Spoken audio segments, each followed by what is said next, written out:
திருவாரூர் மாவட்டத்தில் திருவாரூர் அருகில் 2 நாட்களுக்கு முன்பு காரில் வந்த 2 நபர்கள் சாலையில் வந்து கொண்டிருக்கும் போது பைக் மீது லேசாக மோதினார்கள். அதன்பின் காரில் வந்தவர்களும் பைக்கின் உரிமையாளரும் பேசி சமாதானமாகி பைக் சரி செய்வதற்காக 500 ரூபாய் பணத்தை பைக் உரிமையாளர் பெற்றுக்கொண்டார். அப்பொழுது பைக் உரிமையாளர் காரில் வந்தவர்களின் தொலைபேசி எண்ணை வாங்கி கொண்டார். அப்பொழுது காரில் 2 ஆடுகள் சத்தம் போட்டதைக் கண்டு என்ன என்று விசாரித்த பொழுது, நாங்கள் ஆடுகள் வாங்கி செல்கிறோம் என்று காரில் வந்தவர்கள் கூறிவிட்டு அங்கிருந்து சென்றார்கள்.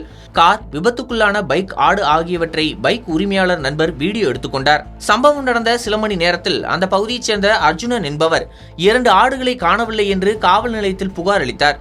இதுகுறித்து காவல்துறை விசாரித்துக் கொண்டிருக்கும் பொழுது காரில் ஆடுகள் இருந்த வீடியோ காவல்துறையினருக்கு கிடைத்தது. அப்பொழுது ஆட்டை பறிகொடுத்த உரிமையாளர் அர்ஜுனன் அந்த வீடியோவை பார்த்துவிட்டு அது என்னுடைய ஆடுதான் என்று கூறினார். உடனடியாக காவல்துறை எவ்வாறு காரில் ஆடுகளை திருடியவர்களை வரவழைப்பது என்று யோசித்து பைக் உரிமையாளரிடம் காரில் வந்தவர்களின் தொலைபேசி எண்ணை வாங்கி, நீங்கள் ஆக்சிடென்ட் செய்து விட்டீர்கள், அவர்கள் இன்சூரன்ஸ் கிளைம் செய்ய வேண்டும், ஆகவே உடனடியாக காவல் நிலையத்திற்கு வாருங்கள் என்று அவர்களை காருடன் வரவழைத்துள்ளார்கள். அவர்களும் விபத்து குறித்து விசாரிக்கத்தான் காவல்துறை அழைக்கிறது என்று எண்ணி அவர்கள் சம்பந்தப்பட்ட எடையூர் காவல் நிலையத்திற்கு சாவகாசமாக வந்துள்ளார்கள். அங்கு வந்தபோதுதான் தெரிந்துள்ளது அவர்கள் ஆடுகள் திருடிய குற்றத்திற்காக காவல்துறையினரால் வரவழைக்கப்பட்டு உள்ளார்கள் என்று. அதன் பிறகு காவல்துறையினர் உரிய வழக்கு பதிவு செய்து காரில் ஆடு திருடி சென்ற நாகை மாவட்டத்தை சேர்ந்த 2வரையும் சிறையில் அடைத்தார்கள்.